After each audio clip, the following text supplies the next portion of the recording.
All right, we're back. Welcome everyone to the 5 a.m. After Hours show, where we discuss finance, fitness, faith, and business. How you guys doing today? I'm doing good, man. I'm doing Good. good. Yeah, we good over here, man. Glad we back at it again.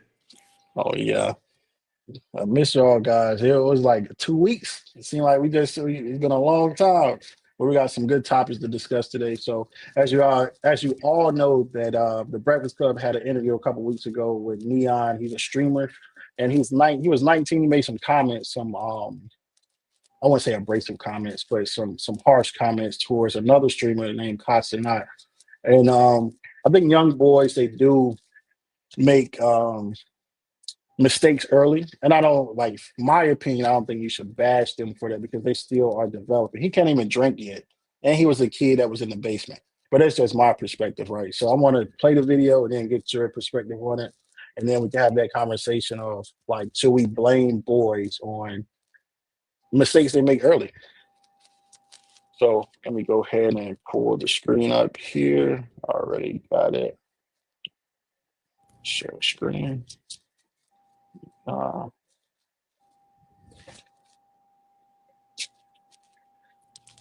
can you guys see it? Yes. All right, so let's go ahead and get into it. Happened with Sean Kai? What was it? So he said like something little, and I think at the time it pissed me off. And then What do you say? well, I don't really remember the exact details. This is years ago. I got Mhm. short-term memory loss. But and then I said something back. What'd you say? I'm not gonna repeat it. I don't want to repeat it because it was messed up, and I would never say anything like that again. Do we know what he said? Anybody know? He said it about his mom. What? Yeah. Go ahead. Say what he said, Joe. He said that you would fuck his mom and that she's a fat Harriet Tubman bitch. Yeah. Jesus Christ. Yeah. Yeah. So not only did you disrespect Kai's mother, you disrespected Harriet Tubman? Yeah, because like I said at the time, it wasn't really a thing where I just did whatever, what came to mind. Like I was just like the shock factor. Like I wasn't thinking. Obviously, now that I'm in the real world, now I'm going out and experiencing stuff. That's not something okay to say at all. And How old were you at the time? I don't know. This was. Does anyone have that? How old was I? You're 20 now. You're so- 20 now. So This was before COVID, during COVID? I think It was after COVID. I think after. Yeah, Mm-hmm. I think after. What happened with So he was 19 when he said that. Do you know how much 19-year-olds would say to you? Like I've heard some nasty things. I'm not saying that wasn't nasty, but you got to understand also the background of this kid. So I'm gonna give you a little insight on who he is and where he comes from. So you ever seen the movies with the guy sitting in the basement? He's one of those guys that were sitting in the basement, didn't have any interaction with the outside world. So he doesn't know. It's like a caged dog, I feel like. When you cage a dog in and then you let him out, he just running rapid. Like he doesn't know. Like he could be very vicious. So he just want attention as well. So he probably never interacted with a girl, probably never interacted with any other guys outside of streaming. And I don't know if you guys have heard your sons or any your cousins, your nephews on these games, but there is some rough things being said on the games, period. So I want to get your take on it. So let's start with Donnie, being that you're a man of God. Let's see what you got to say about, the remarks that the young brother made. Well, I wouldn't say brother, but let's go ahead into it. I think for real, I look back at myself personally. I believe I worked with young men in the juvenile system for like 25 years. One of the things I noticed is that when you're 15, you'll be like, I can't wait till I'm 18. When you get 18, you'll be like, I can't wait till I'm 21. But when you get 40, you don't say, I can't wait till I'm 80. You like, I wish I was young again. So I think a lot of times, man, just how our mind process things, we make a lot of mistakes or decisions when we're young based on our understanding or based on, what we're trying to accomplish. What I do know is real is that transformation is a process. It starts somewhere. What I always look for, man, is like a desire to grow though. Like if he was still kind of in that place today, I'd be like, oh yeah. It's just saying, man, like if you go out here and do a crime and you ask God to save you, You might not have to go to hell, but you can go to jail. You know what I'm saying? So it's like I think the thing is there's consequences to the things that we do.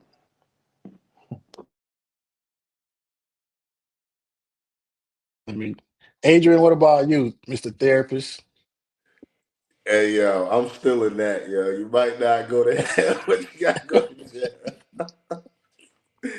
I like that. But nah, we shouldn't blame them, but we should hold them accountable.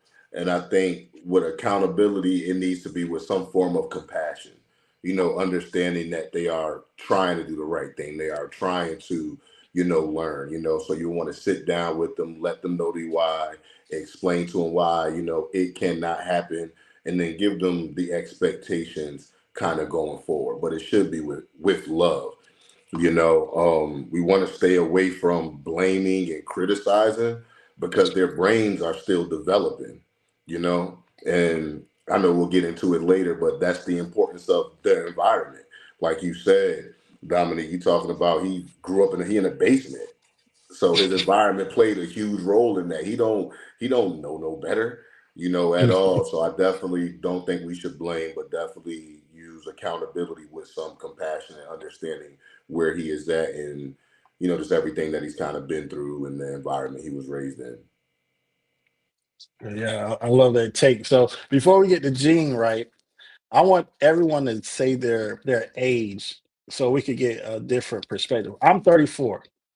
Adrian, what about you? I'm 39. Donnie, what about you? I'm 5-0. Half a century. All right, Gene, and you are how old? I'm 29. You're 29. So you're not that far behind me. I'm not that far behind Adrian. So Donnie, you have the most wisdom, the most experience, I'm guessing, on the call. So Gene, what's your take on this young man making this mistake? And I just want to say, Gene is very wise for his age. He's always been like that. So when I first met him, I was like, Dad, you can't be that much younger than me. But he was. But go ahead, Gene. I mean, honestly, I have a different take than both you guys, right? And I respect it, but I look at it from the point of I work with that age very closely, right?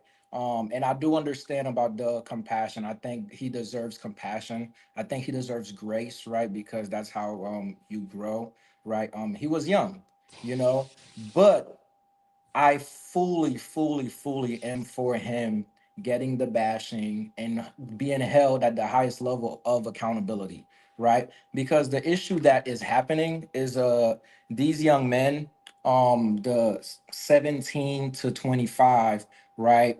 They've gotten to the point where they think that their actions don't have consequences, don't have results, right?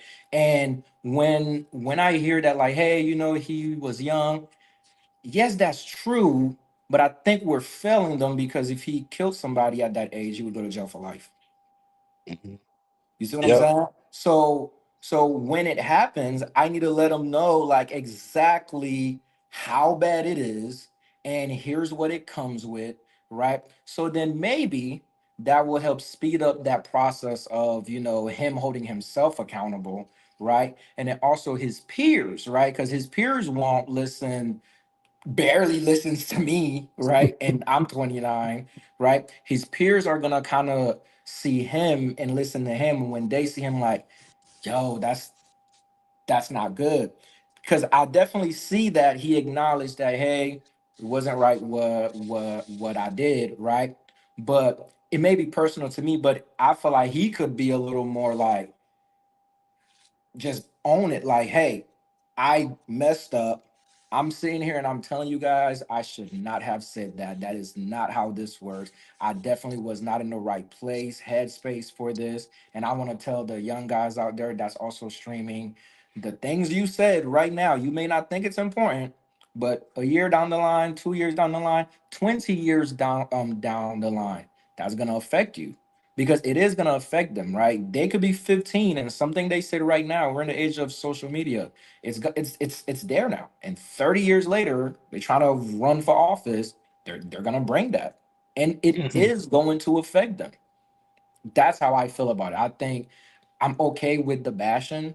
And I want him to take more of like an accountability for it, because it matters. His age, like, he's an adult in the eyes of the law. He's a full-blown adult, and they hold our people accountable at the highest level when they mess up like that, you know? So as kids his age, they really need to understand that, like, hey, look, it matters the things you say. And this is what can happen. You could lose a lot, even if it's 5 years later. So I'm gonna chime in from a business side, right? I'm gonna say, like, he knew what he was doing. Yes. Does he deserve to be bashed? Yes, because of accountability, right? But the mistakes that you make as a young man, you have to learn fast. You have to learn, like, that's not the right thing to do, right? But bashing him over and over and over again, I think it could be too much at times, because what would that do? It would make him maybe say, you know what? I came up here to apologize and you bashing me. So let me go say something else because I saw the reaction. And why I say I'm gonna talk from a business side is that hook, that reaction that he got from that, he like, I want that high. I want that high again. Like, I don't care who I offend. And now that the Breakfast Club is bashing him and not trying to teach him in a constructive way, like you, Gene, you and I both know, right? In the Navy, they would tear you down, but it's just to build you back up. Just tearing somebody down and just leaving them there, that's not what we do. So what I suggest is, yes, you could bash him, but then give him a solution after that problem. Like, tell him what he should do going forward, right? Because that's what our petty officers, our chiefs, our officers, that's what they did in the Navy. Like, if you get in trouble, oh, you're going to be punished. You might be severely punished for something that you say, even have something out of order. You're going to be punished for that.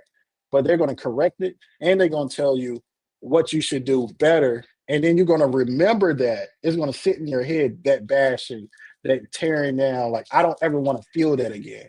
But if you never give someone a solution towards what they did wrong, then they're just going to repeat that action over and over and over again. And what I say about business is, this social media, these views, that can drive someone nuts. Just getting views, because you're going to get paid. So he may got a $500,000 check. I'm just over that. I don't know how much money he got off of that.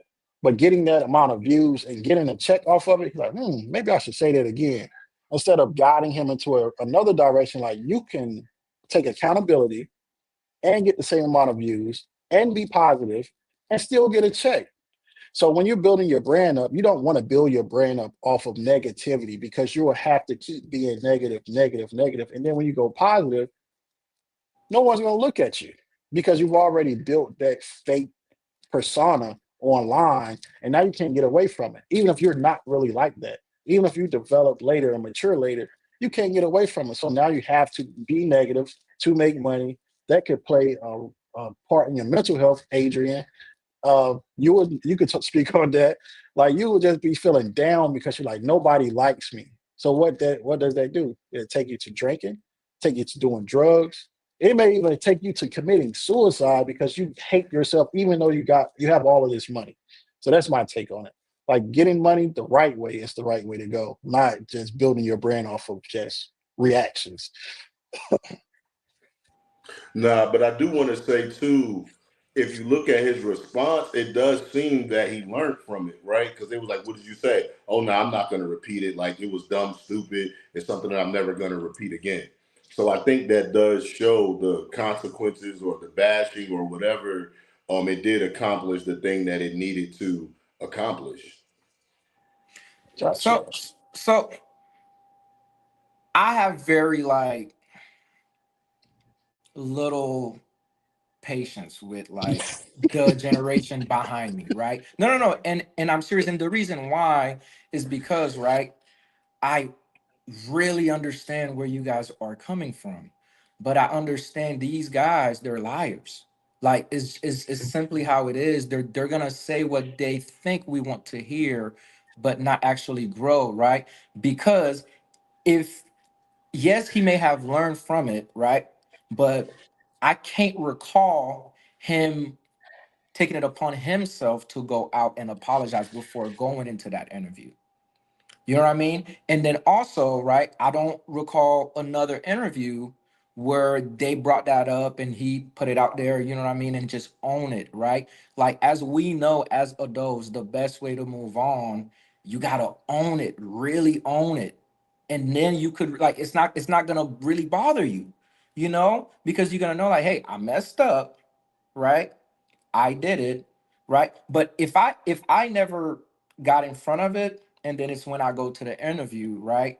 Then it may be something, hey, I tried to sweep under the rug, right? But no, people are gonna remember. People are gonna save it, right? Because at the moment, it worked for you. It got you those views. You see what I'm saying? And now we don't know, I do believe maybe in the back end of the interview, right? Because it was three, four adults way older than him there, right? They could have really mentored him, and like, hey, look, we're not here to like just bum rush you.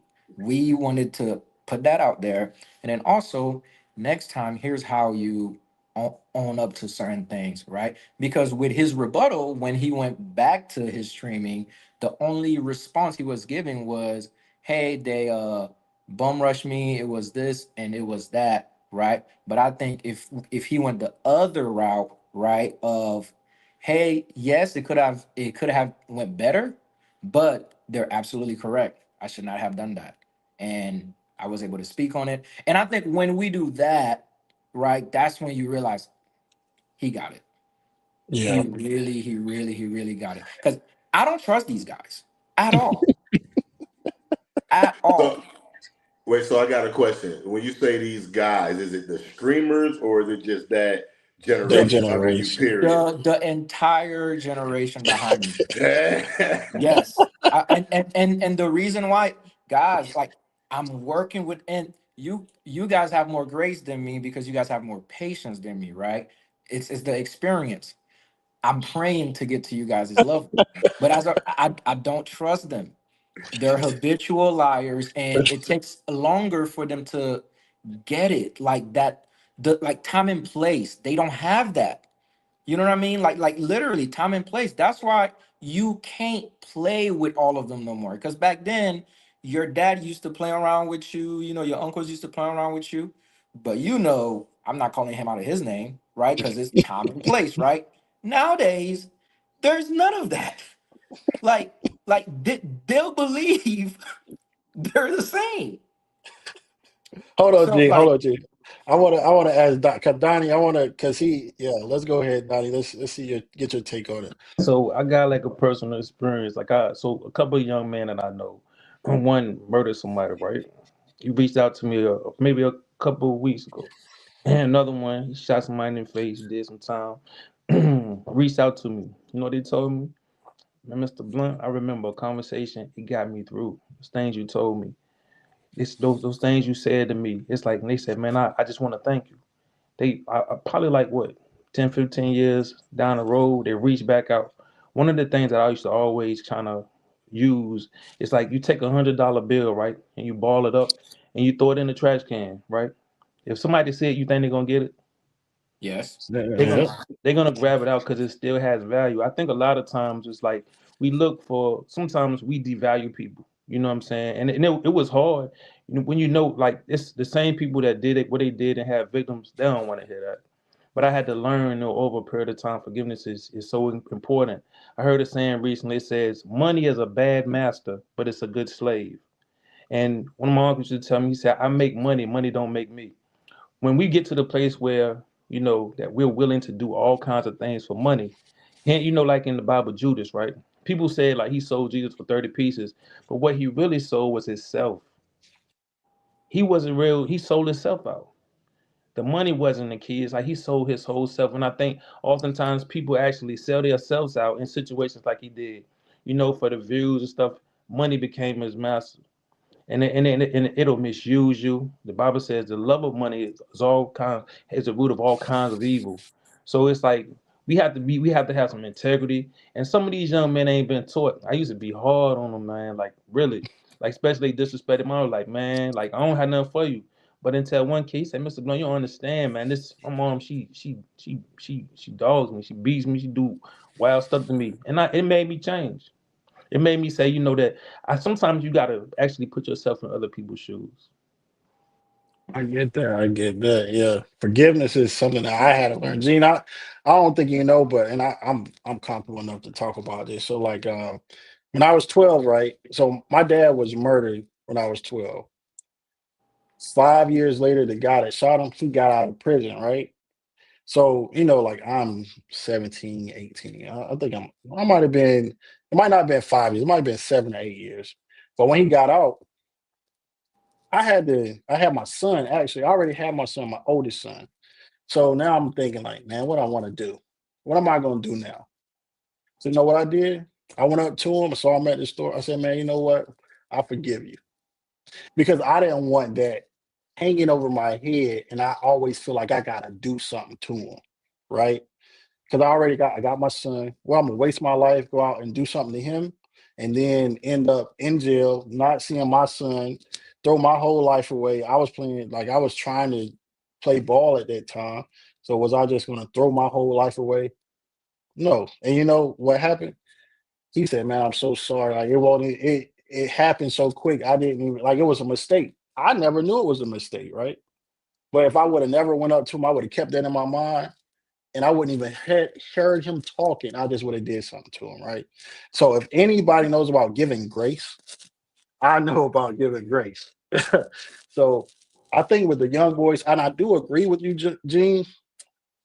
I don't deal with a lot of young boys except for my son. So you're in the field with them, like you see it. You're like like y'all don't listen.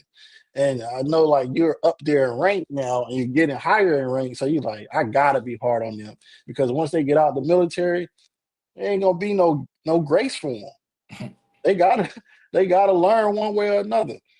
But what I could say is like I think you all have good perspective, but I'm gonna skip over this fit versus fat because it's 6:42. I really wanted to talk about we'll talk about it another time, but I want to get into fatherless homes. So I have a clip by Charleston White. He gives some crazy takes on things, and sometimes he does say some great things that make a lot of sense. It's just his delivery is off. I posted a clip on my Instagram, on the group Instagram, about him saying some things about God, but that's a part of selling his soul out, right? He didn't mean that. He just trying to get money, trying to get views, like what Donnie said. Like he just chasing a dollar, trying to get reactions, and that was way out of line, in my opinion. But this, what he said on this next tape, I kind of agree with him, right? So you could pick up positivity from anybody, from a drunk man, and he's a crazy man, actually. So let's go ahead and look at this and talk about fatherless homes. Uh, the single parent motherhood is the number one tool and detriment against the black community. It's not the absent father. The absent father is not around. How can he have an impact? His absence does. But he's more impacted what he sees his mother does and what man she brings in and out the life.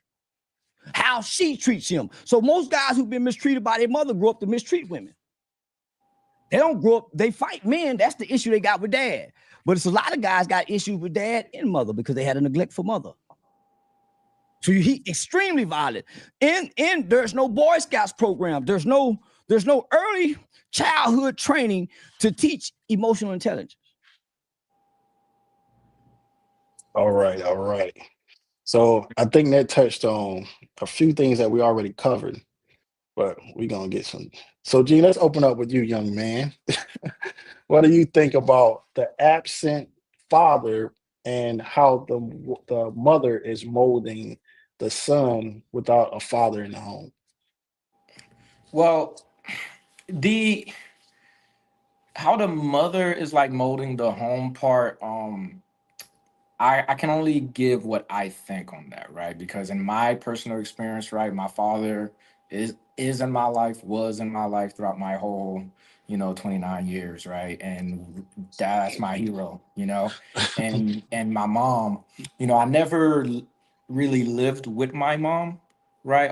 But that was just because left Haiti, came to, the US, Miami and all that stuff. So that's like why it went that way. But we always had like a very close, relationship, right? But I always said that like if I lived with my mom and my mom alone, I would not be the man that I am today, right? Like my dad was like extremely tough. Like my dad is the type of dad where common sense is gonna be common.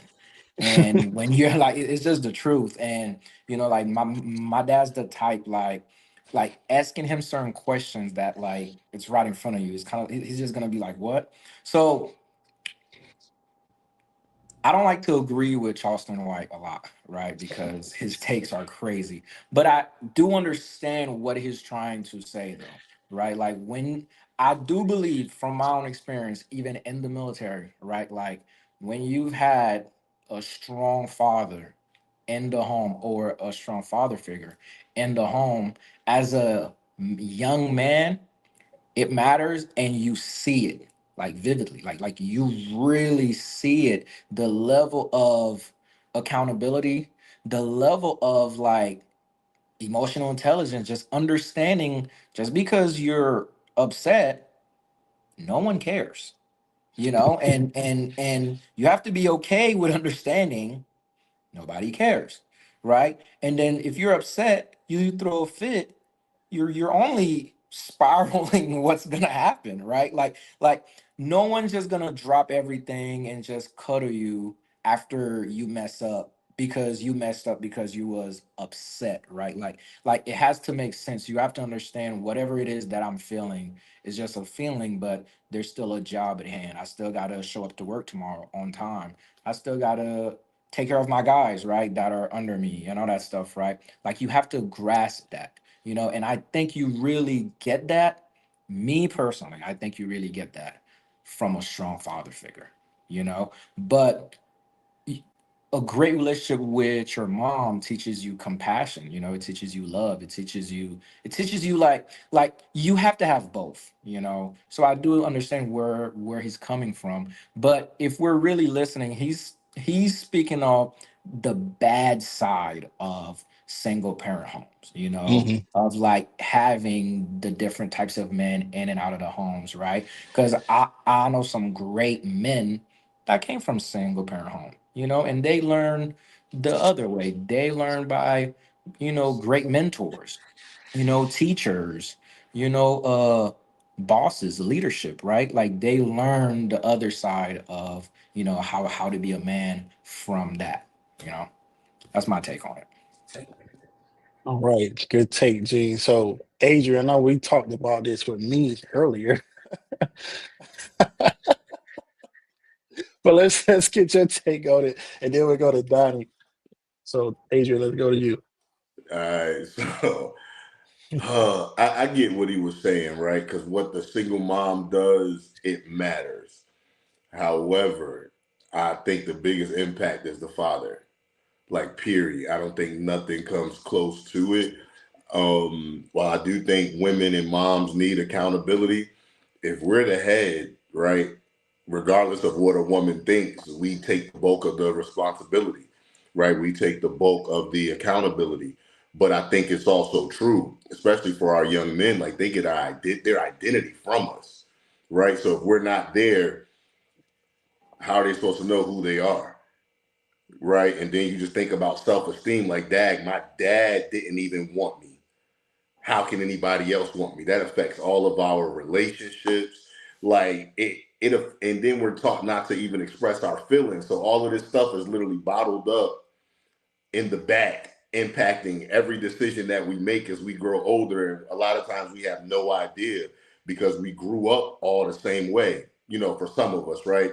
It's not normal to have a dad, period. So what's wrong with me? Nothing. I'm just like, everybody else. So I think, yeah, a father not being in the presence of a young man or a son growing up, as well as if the father is there and he's just not a good dad, if he's abusive and things like that, I think that has greater impact than any impact that a mother can have on a son. So All right. So let's hear from you, Donnie. Well, for me, man, it's like I think it's a spiritual side of it. I think, you know, that we all like are a spirit. We have a soul, and we live in a body. And I think that oftentimes, even with a mom and a dad in our home, that there's a spiritual side to us that we often, you know, that's hungry and always a desire there.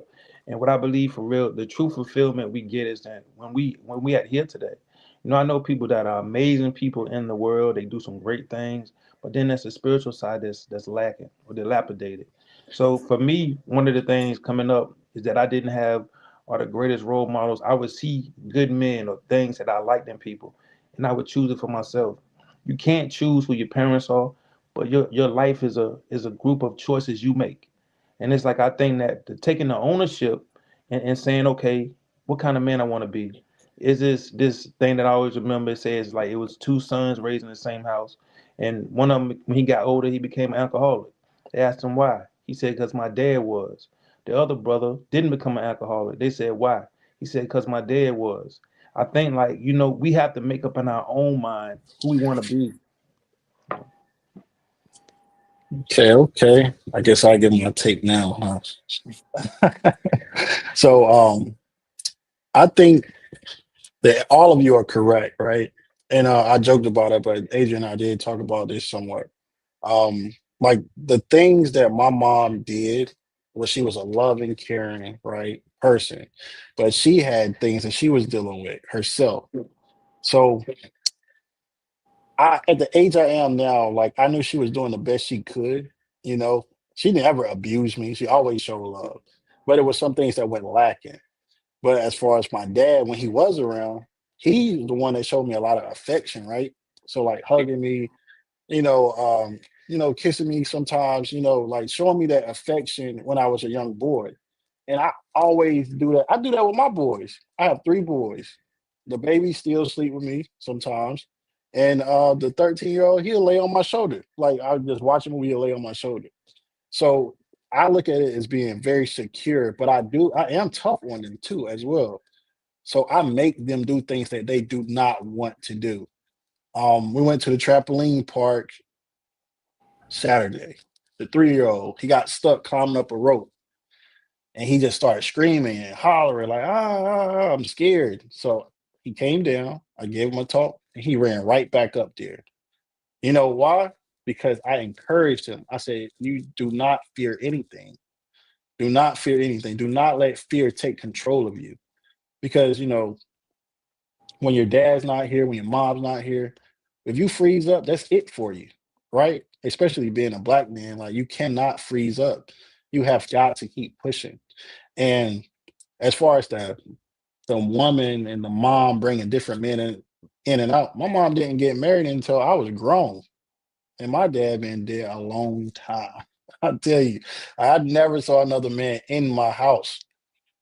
So, like, I think you do make your own decisions and you have to hold yourself accountable for those decisions as a young man, but you also need the mentors to guide you and tell you, like, you need to suck it up. I give you another instance. My uncle, he passed away as well, but right before he passed away, my cousin passed away, Don Shay, and I was drinking. I was like down, like really down. Like Don Shay was something like I would say he was like my first son. And he said, "Hey man, what do you want somebody to feel bad for you? Just because you feeling bad don't mean the world stop. Like you sitting here drinking, the world gonna keep going and you falling behind. Get up." And that stayed with me. So every time I'm feeling down about anything, I'm like, man, I gotta suck it up. Like you said, Gene, like common sense is common. Like you do not, if you ever think that the world is gonna stop because you feel bad, it's not. You could be broke, you could be hungry, you could make excuses for yourself. Like, nobody cares other than your family, other than your loved ones. And most of the time, if you're the person that they look up to, ain't nobody there to help. So what are you gonna do? So that's my take on it. I mean, I definitely think that I think like while you get that, I think there's nothing like the relationship between a young boy and his father, right? Because it's constantly evolving, right? Like there's a difference when you're, young and you're in middle school, right? And then there's that difference when you're in high school, right? Like when you're in high school, it's like now he's still tough on you, but he's giving you that swagger. You know what I mean? He's telling you how to, like, hey, how to tie your tie. You know what I mean? How to tie your bow tie. You know what I mean? How you wear your clothes, like just little things, right? But then to me, the biggest difference is when you're a young man, right? When you're like 18 to 25. I think that's like one of the most important parts, like one of the most important relationships with your dad, because you're gonna get some like real problems at that age, right? Well, real problems to you, right? And who's the best person to teach you how to navigate through those problems? Because I'm talking about like men problems, right? Like if it's getting that heart broken a second time, how to really court a woman, right? As an adult, if it's, financial problems, right? Because the best person to teach you how to navigate through that is another man. And no one's better than your father because your dad has been a man your age going through the same thing. You know what I mean? My mom could have been my age, right? Going through the same thing, but unfortunately, the world never saw her like they saw my dad because she's a woman.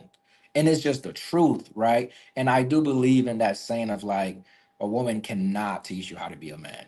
I believe in that, right? People may not agree with it, but I believe in that because there's nothing like it because you've been there. You've walked through it. And that dad, he's gonna tell you, hey, you're gonna be all right. You may not think you are. You may think this is the worst thing you're going through, but you're gonna be okay. You're either gonna be okay right now, or it's just gonna take you longer. But you'll be straight. And then you trying to process it, and then he's right.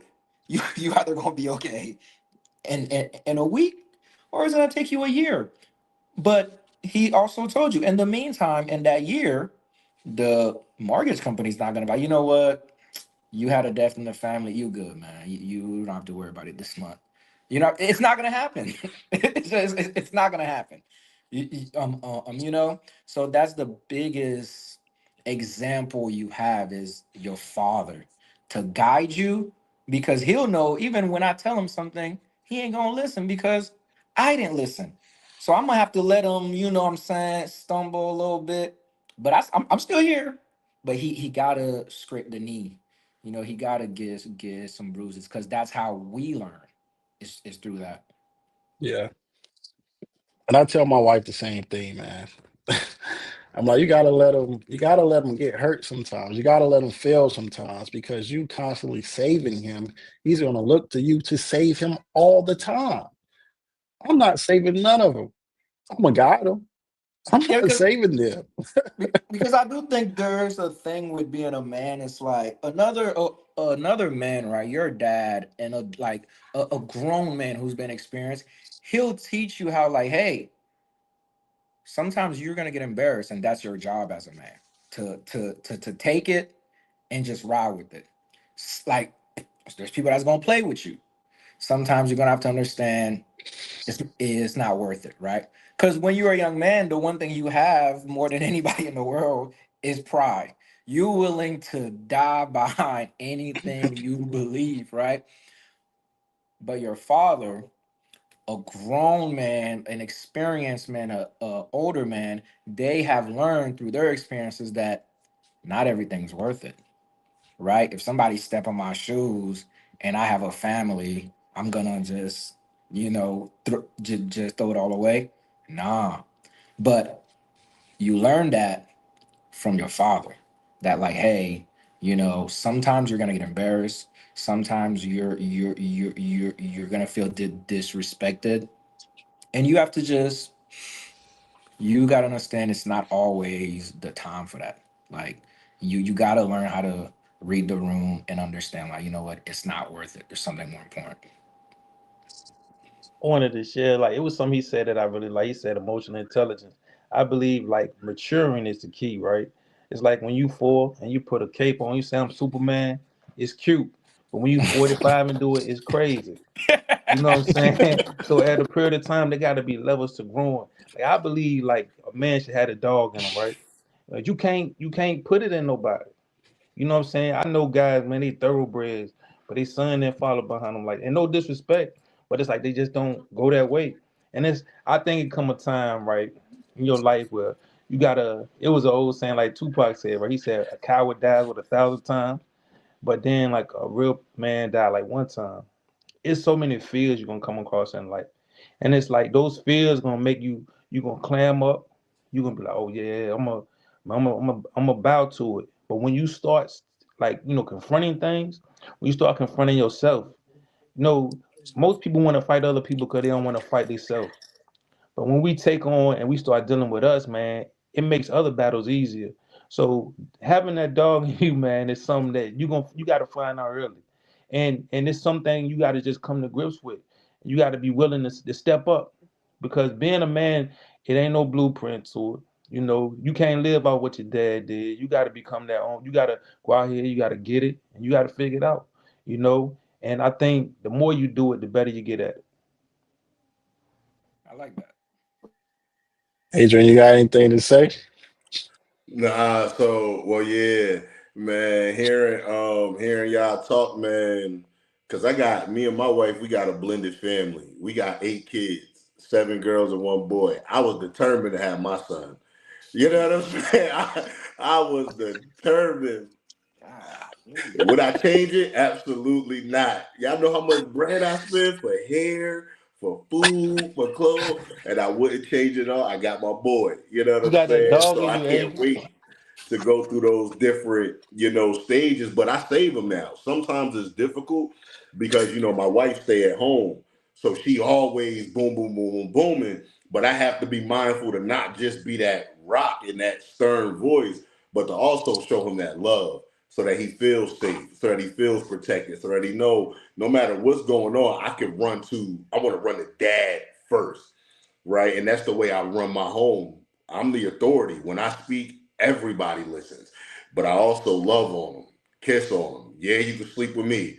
You know what I'm saying? My wife was just gone for the weekend. Bet me and the boy, we out here. You know what I'm saying? So I definitely think we gotta hold them accountable. Hopefully they born with that dog, like he talked about. Everybody don't got that in them, but he will know, like, if my dad is with me, I am good. I think a lot of us didn't have that growing up. And so we look for that validation and that safety in so many other things. You know what I'm saying? When I'm in the room, my son, he will just fly off of the bed. Like if I'm just around, whether I'm paying attention or not, he feel like he could do anything because he know I'm right there. And I think that matters for his confidence, for his development, all of that stuff. Oh yeah, I know about flying off the bed, flying off the stairs, flying off the chair, flying off the counter, flying off of everything. I, yeah, I got my 3-year-old. He thinks he's Superman. He really thinks he's Superman. But you know what? What warmed my heart one day? He just started doing push-ups. He said, "Mommy, I'm gonna be strong like Daddy." He said, "I want to be strong like Daddy." He said, "Anything." I had my laptop out. He got a little laptop. I'm going to work like Daddy. But the point I'm trying to make is like what kids see they want to do if they really admire, like kids will admire you, right? My oldest son, he want to play basketball. Like he just want to play. Like he has my regional MVP trophy, my plaque in his room hanging up. Like all my boys, I feel like look at me like I hope they look at me like they're a hero. Like your dad, Gene. Like I want my kids to say that one day. When your dad see this, I hope he's like, man. I hope it bring a tear to his eye because that's what it did to me when I see my kids doing the things and reenacting things and showing me love and I just sometimes I just be like, Dad, man, I wish that my dad was here to see it. Like just to see his boy, his grandkids, like that all got characteristics of him, right? I'm like, you see him right here. Let me see. Right there. Right there. That's my dad right there. So, like my boys and me just having 3 boys. And Adrian always said, "Man, you got 3 boys." That warms my heart too. Like I got 3 boys, and the crazy thing is, I lost my dad. I lost my uncle that was like my dad, my second dad, and I lost like somebody that was like my son. And then I had 3 boys after that. So Mm. the way God just, will put things back in your life is just amazing. And that's what I feel all the time. That's why I have you guys on this call. It's really purposeful. Like I wanted to get it from all angles, pause. Like all, I wanted to have it, different perspectives from everywhere, right? Like Gene, you're younger. I'm kind of in the middle. Me and Adrian and we're kind of in the middle. And Donnie, you're older. So, and you're a man of God. We got the therapists, we got fitness, we got business, we got everything all under one umbrella. So whatever any man would need, if he want to grow a business, if he want to get in shape, if he need help with mental health, if he want to make his faith stronger, we're right here to help him. So that's why I did this and that. Like I'm glad that you guys are going on this journey with me. And Adrian asked me like how do you know like what was the question you asked Adrian about purpose and so Hey, I I'm gonna just ask be talking. yeah, I'm gonna ask Donnie because this is something that I wanted to ask. So how do you know when God is calling you to do something? Because I've been wondering myself like what road am I going down the right road or is this something that I just want to do? Got you. So I believe, man, like purpose is always tied to passion. That one thing, man, that you feel you have to do. Like I think oftentimes, just like being a good father, like sometimes we look at our kids, we like, man, I have to. It's this great desire that's tied to our purpose as it relates to the work that we do. Because men are known by what we do and how we do it. You know, and how effective we are at it. When I see somebody like that play sports and they can do things that I can't do, it's unique. They're gifted at it, and I think that our purpose it lines up with where we're gifted at. For you to be able to really to put things together, you know what I'm saying? Everybody couldn't do that. It's unique in the fact that I was even saying to myself, like, I know I have things to offer, but I'm not the internet type, you know what I'm saying? So this is an amazing opportunity just to kind of like as a platform to be able to do something. It's something I had actually prayed about. So I think to do things like this is that a part of your purpose is tied to other people's purpose. And it's actually the things that you do allow them to do what they do well. Okay. There you go, Adrian. That's what we were talking about. So there you go. That our session. There you go. But we are over time, guys. So thank you for joining. Thank you for all the good takes on these videos. And in 2 weeks, we'll be back with more. We'll have the layout and we're going to get this more structures as we go. It's going to get better and better and better. The goal is to get a getaway, a conference, where everyone can come, take your 2 mile run with Gene. I might not be there, but go to Bible study with Donnie, get your therapy session with Adrian. But as we grow and our audience grows, then I think we'll touch more people. And that's what the goal is, right? And thank you for that, Donnie, because I've been thinking about, you know, am I going in the right direction? I think that we are going in the right direction. So until the next time, guys, peace.